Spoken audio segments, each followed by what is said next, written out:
Most people will never realize this. They'll walk past it, talk to it, work with it, even love it, and still miss it completely.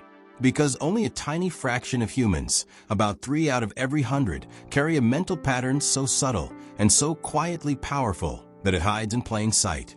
It isn't loud, it isn't dramatic, and it doesn't announce itself. It looks back at you through green eyes. For thousands of years, civilizations struggled to explain this rarity. They called it magic, curses, prophecy, a connection to something beyond the ordinary human mind. But modern psychology is uncovering something far more unsettling. Because the truth isn't mystical, it's psychological. And once you understand it, you'll never see people with green eyes the same way again. Let's get something clear first. Green eyes aren't just uncommon.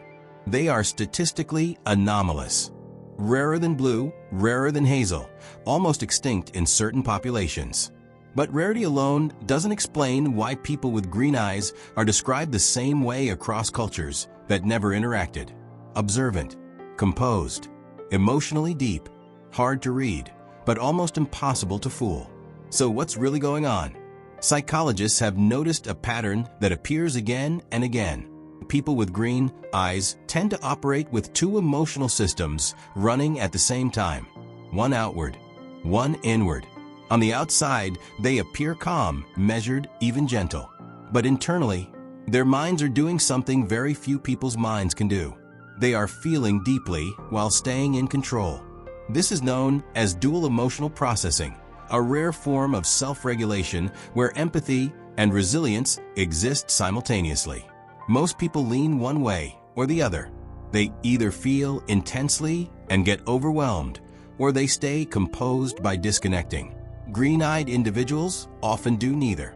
They absorb emotion, analyze it, and then respond instead of reacting. That's why they don't collapse under pressure. When stress hits, they don't explode. They don't shut down.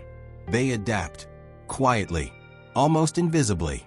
Researchers believe this comes from a specific neurological combination: heightened sensory awareness, lower impulsivity, deep emotional memory, and advanced pattern recognition.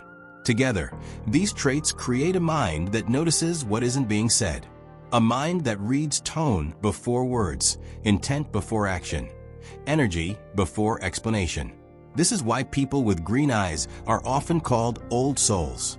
Not because they are wiser by age, but because their minds process reality with unusual depth. But every rare strength carries a shadow.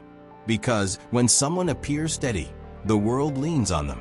People assume they're strong, that they'll handle it, that they don't need help. So they become the emotional container for everyone else. The listener, the mediator, the stable one. And over time, this creates a dangerous illusion.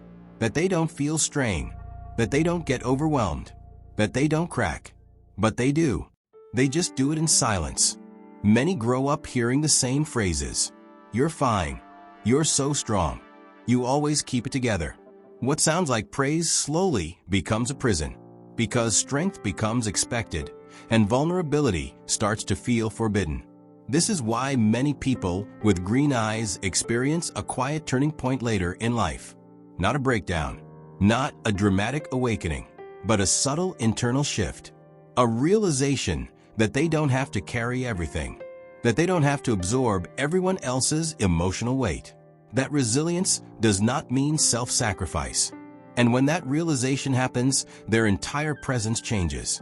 They become more selective, more grounded, more assertive. Their empathy becomes intentional. Their calm becomes confidence. Their boundaries become visible.